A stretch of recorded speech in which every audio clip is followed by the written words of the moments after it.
Here are my 10 settings to change on the Canon R8. My name's Jared. I'm a professional photographer with almost 20 years of experience and shooting a lot of different things. And the Canon R8 is a fantastic camera, small and compact, and takes amazing images. It's been a great camera for me to introduce my family into photography. It has a lot of great features. So we're going to take a look at some settings that I changed on this camera when I first started using it. So let's go ahead and make sure our camera is powered on. We're going to go into the menu and we're going to look at image quality. I typically shoot in RAW. I like RAW images because the RAW image is going to give me the most editing capability possible. But there's also two different versions of RAW. There's RAW and compressed RAW.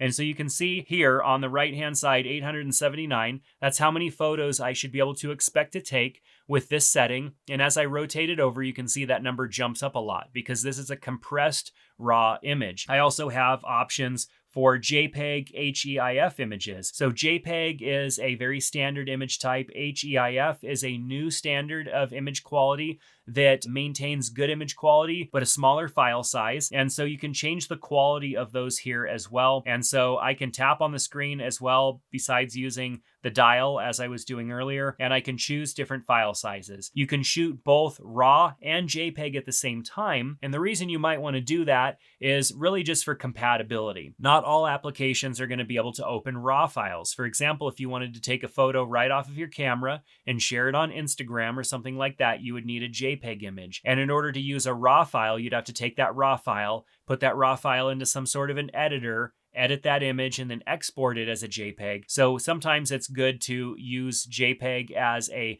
option as well and shoot both of those. So we have multiple versions here of JPEG, and so we can shoot large, medium, or small JPEGs. And as we choose these options, you can see it also takes away from the amount of images or adds to the amount of images that we can capture on here. And you can see the two different types here. Say for large JPEGs, we've got a large JPEG, and we have a compressed JPEG that's represented by the box that doesn't have as much smoothing around the corner there. So for me personally, I don't typically need JPEGs because I'm going to be editing all of my images anyways, but you might also want to have JPEG images if you want to quickly be able to share your images. If you have no plans in editing your images and you don't want the larger images that have better editing capabilities, you can also just turn off RAW altogether. And you can see how many JPEG images we can now shoot based on the size of the SD card that we have in this camera. Number 2 is going to be changing our ISO limitations. Now, our ISO on the camera is what allows our camera to see better in lower light situations. We have the shutter speed and the aperture of the camera that lets a lot of light into the camera. And then from there, the ISO is what essentially changes the sensitivity of the sensor or allows the sensor to see better in lower light situations. That's not a very technical term, but it gets the point across. But ISO speed settings, there is a range here that we can set. And so as we go into this range, we can set a larger range for our maximum for automatic. So you can see we're in auto range right now. So if we set this all the way up to 102,400 and we're in automatic mode on our camera and we're in a really low light situation, our camera will try to go all the way up as high as it needs to. But with an ISO setting that high, we may introduce a lot of noise into our image and our image is going to look really grainy. So for automatic, I might want to go up to 51,200 because I would rather have an image that I can see that might have some grain in it than an image that's just too dark to even tell what's going on. So I could set that setting there and then go down and just tap on OK. And then I have my ISO speed range for my other camera modes, which this means the camera is never really going to automatically go to this range, but I can manually go to this range. So with it set up as high as 102,400, I can go that high, and I can even go higher if I wanted to 204,000. And so I might set that just as an option. And so as you can see here with the ISO set to auto, the highest that it's going to be able to go to is 51,200. As I black everything out because I covered up the lens, that's what I'm seeing there. But as I adjust the ISO myself and go into manual mode, you can see I can go all the way up past 51,200 to 102,400 and then up to that high ISO mode there as well, which is only going to happen if I do that manually. So that way, if I'm in an automatic mode, there's a ceiling there so that it doesn't go so high that my images become just a complete mess. But if I need to in manual mode, I can get up higher and utilize the full ISO boost that this camera has. Now let's talk about white balance. Auto white balance is typically the feature that we would be shooting in most of the time with this camera, because that means that as I move about and go and take pictures, the camera is going to meter and it's going to determine what is the color temperature that it should capture at. And most of the time, an auto white balance setting is a good option. But what about those situations where you're shooting in relatively controlled environment? Perhaps you're indoors and you're shooting and you notice that when you shoot and there's a little bit of window light coming in, your image seems really blue. And then when you're shooting in the other direction where there's not as much window light, your image seems really warm or orange. A lot of times that's because the white balance is trying to figure it out and it's not getting what you want. And so you need to force the camera sometimes to get what you want. And that means changing the white balance settings. We can access that by hitting the Q set button. And you can see we get all these amazing icons all the way around. If we tap on auto white balance, you can see we have some white balance options down here, down at the bottom. We have sunlight, which is daylight. We have shade, cloudy, tungsten light, and we can even go and manually set our color temperature there if we would like. Now, often when I'm shooting outside and I want consistent white balance, which means I don't want the camera kind of figuring that out because I don't want a photo to be maybe a little bit more blue or a photo to be a little too warm, I'll go in and set that to daylight. But then if I'm in a cloudy or shaded area, I might choose one of those. And you can see just based on how it changes the color as we're pointing at this table here, what it's adjusting. It's adjusting the color temperature of the image as we see it through the camera. And so auto white balance is where you might spend a lot of your time, but if you're getting weird colors, it's definitely important to know how to get to those white balance settings and quickly make adjustments as needed. Now, the R8 is fantastic at achieving autofocus. When you point your camera at something, if it's a general scene, nothing too complex, the camera does a great job at identifying what you want to take a picture of, and you get all of those little boxes kind of showing you what is in focus, which is great. But what about those situations where things are a little bit more complex? You're taking pictures and the camera just doesn't seem to be capturing exactly what it is in focus that you want in focus. You might need to take control, and by doing that, you can go into the Q setting here and you can tap on the AF area button here at the top left-hand corner. The AF area button is going to give you a lot of options down below. It's going to allow you to change what your camera looks at. We have Spot AF, 1-point AF, Expanded Area, and a handful of others. So for example, if we choose Spot AF, you can see now we have this spot in the middle of our screen, and that spot is where it's going to focus. And so when we put that spot on our subject, that's what it's going to focus on. And we can move that spot around by tapping on different areas of the screen. So imagine you have a subject on the rule of thirds, and so you've got a subject up here, but the camera keeps wanting to focus down here. By using this spot autofocus, you just simply tap where you want the autofocus to be, and the camera is going to autofocus on that point, as opposed to maybe focusing on something else. And so I always use spot autofocus because it never fails. The camera will focus on something that's just a little bit off, and it doesn't get me the exact focus that I want. It's very fast for me just to simply tap on the screen where I want the focus to be, compose my shot, take the picture, maybe tap in another spot, take a picture, tap in another spot, take a picture. It's really fast to do that. I got used to it on my phone, tapping in the area that I'm going to take a picture so the camera focuses there. It's very easy to do that here, and it definitely saves you a lot of headache and heartache having missed shots because the camera chose to focus somewhere else. Now, number 6 is that touch control. We were just touching the back of the camera using touch control to change settings or to change the focal point. Now there is a camera setting here under touch control and standard, and you can choose sensitive or standard or just disable it altogether. Now I love having the touchscreen on the back of the camera, and I typically leave it set to standard. But there's a lot of things that I can also change here as far as the settings go and options that are around the edge of the camera. And to do that, you go into your menu under the 8th panel and go to Customize Quick Controls. Now I'll click on this, and I can edit the layout. And now I can see all of the quick control icons that are going to show up on the camera. And I can remove ones that are not important to me. For example, I don't often change the metering mode on my camera, so I might want to remove that just to clear up some space.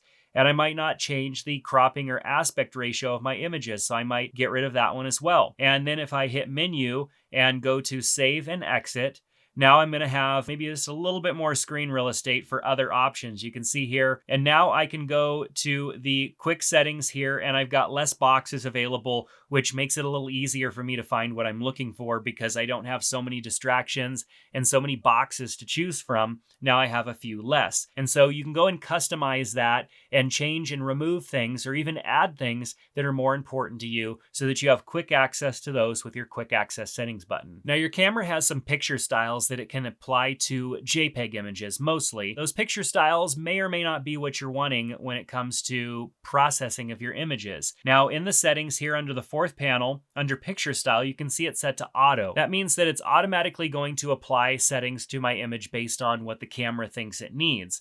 That means everything from the colors to the sharpening of the image is all going to be controlled by the camera. And I might not want that. I may want to force the camera to choose a specific picture style. For example, standard is going to apply a little bit to the image, basically what auto does, but auto still has the capability to choose from other settings as well and adjust those settings. There's portrait, landscape, fine detail, neutral, faithful, monochrome, and then some user defined as well.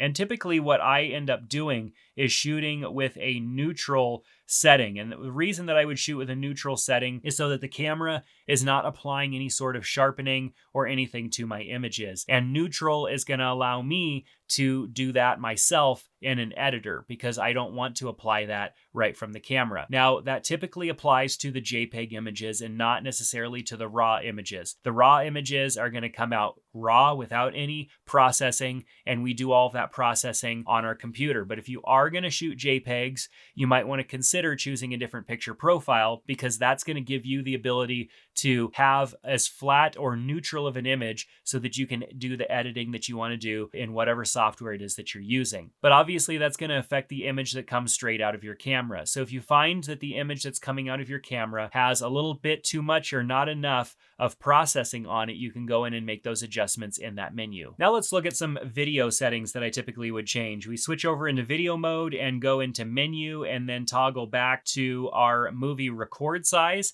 And you can see here we have some settings for our record size, and we've got a lot of different options to choose from, and they might be a little bit confusing. I tend to shoot everything in 4K because I want that higher resolution, and I'll shoot in 30p. Now this camera does go up to 60p, but chances are you're not going to need to shoot in 60p unless you're wanting to make something a little bit more slow motion in the video editor by slowing it down. And you can see here that it also affects your recording time substantially. If I'm going to shoot 4K at 60p or 59.94p, I'm only going to get 34 minutes of record time. Whereas if I shoot in 4K 29.97p, I'm going to get an hour of record time. And there are other 4K options as well that are going to give me even more record time. And so sometimes, depending on what I'm shooting, if I need more record time, and that's my priority is record time, I would choose one of these options over one of the higher resolution options. Now, if you don't need 4K, you can go down to FHD